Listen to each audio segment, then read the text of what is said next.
My question for you is, do you feel authentic when you're interacting with people? Are you really speaking from your mind and from your heart, and you're really expressing what you're believing on the inside, or you're trying to guess what the other person want to hear from you in order to get the other person satisfied? Do you get what I mean? So you're trying to understand what is going in their minds, and so you formulate a thought to match what they are thinking. This is what being inauthentic feels like. And this question hits because if you think about your interactions, and I was guilty of that in the past. I wasn't really authentic. It was really mechanical for me to interact with people because I wasn't just expressing what comes up into my mind. I was trying to guess what the other person wants me to hear. And it's, of course, first of all, very expensive on a lot on an energy level in your brain. And first of all, and it's not even pleasurable to interact with people in this way. This is a big problem, guys. This is a big problem because this is inauthenticity. Inauthenticity means when you are misaligned with what you feel on the inside and what you are expressing with your body, with your voice, and with your words. So you are feeling one thing and you're expressing another, and this cause kind of sense of disgust in other, not disgust, but they are repulsed by you. Why does that happen? Well, because our brain tries to recognize what someone is trying to communicate to us, and it's not only about the words that we are using. It's also about the tone, it's also about the body language, the way that I'm speaking, the way that my hands are moving right now, for example, the way that I'm looking at the camera or not looking at the camera. These are all informations that your brain is elaborating inside your mind. And when your words say one thing, but your tone, your body language, when everything else tells you elsewhere, the brain notices that. And it causes some bad feeling. It's a gut feeling that there is something not right here, because it's trying to matching different informations that are discording with each other. You get what I'm saying? So when you are being inauthentic, you are disgusting people. It's paradoxical because you're trying to guess what the other people is thinking so that you can say something to please them, but the result is just that they feel much more disgusted by you. It's very strange. It's very strange the effect that being inauthentic causes to other people, and it's something that keeps people that we like away from us. We are not able to attract, not even in a romantical sense, but also as friendships. We are not able to attract people that like us because they perceive us as not true. We are not truly expressing what we are thinking. And what can you do in order to change that situation? Well, you can do two things. First of all, you can change your internal state in order to match with your words and actions, but this is really difficult. This is really, really difficult. You should be able to act perfectly a role that is not you. And this is something that spies, liars, or psychopaths usually do. So I don't think this is the way to go.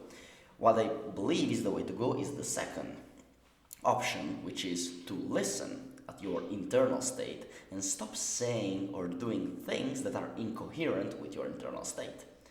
Because your internal state, what you think, what you truly believe on the inside, is pretty fixed. I mean, it's not unchangeable, but it's pretty stable. Instead, you can change the way you speak, you can change the words that you use. So, there are three ways that I will tell you in order to feel and be more authentic. The first will be to improve your interoception. What is interoception? It is the perception of what is going on inside you. In a literal sense, there are people who are very interoceptive that can perceive their heartbeat inside their own chest. Okay? Or people that can feel that their gut is pretty messed, so they can perceive the state of their organs inside of themselves. But it's not only about organs, it's also about your emotions, your feelings, because when you're experiencing an emotion, it's not only experienced in the brain, it's also experienced in the body. For example, if you're anxious, you also perceive tightness in your chest. You're perceiving a physical sensation related to an emotion.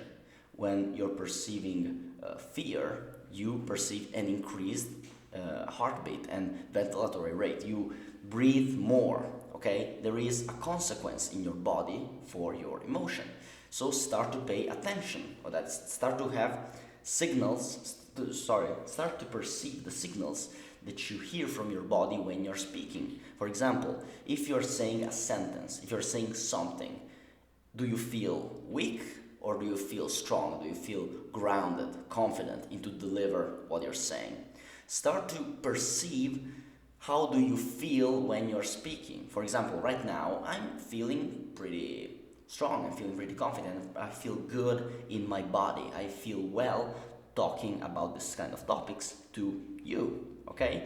I improved my interoception to understand how I'm feeling in this present moment, and in the exact moment when I perceive that I'm not saying something that I truly believe, or I perceive that I'm saying something that I don't have real clarity on, I stop saying it.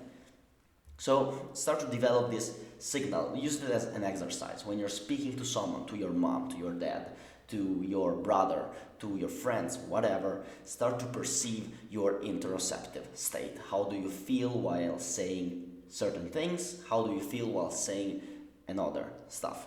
Okay? The second thing that you can do is to question your belief and values. Your beliefs are the thing that you believe are true, and your values are the abstract concepts that you believe are valuable in your life.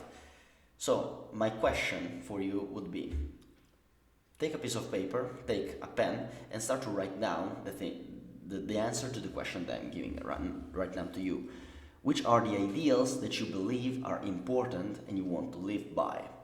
And what are the things that you sincerely believe are true? And when you have found your values and beliefs, okay, I believe in, let's say, courage, I believe in freedom, I believe that things should be this way, etc., whatever that is, ask yourself, is this value or belief 100% yours, or is something that you have adopted from external sources, like your family, like society, teachers, whatever?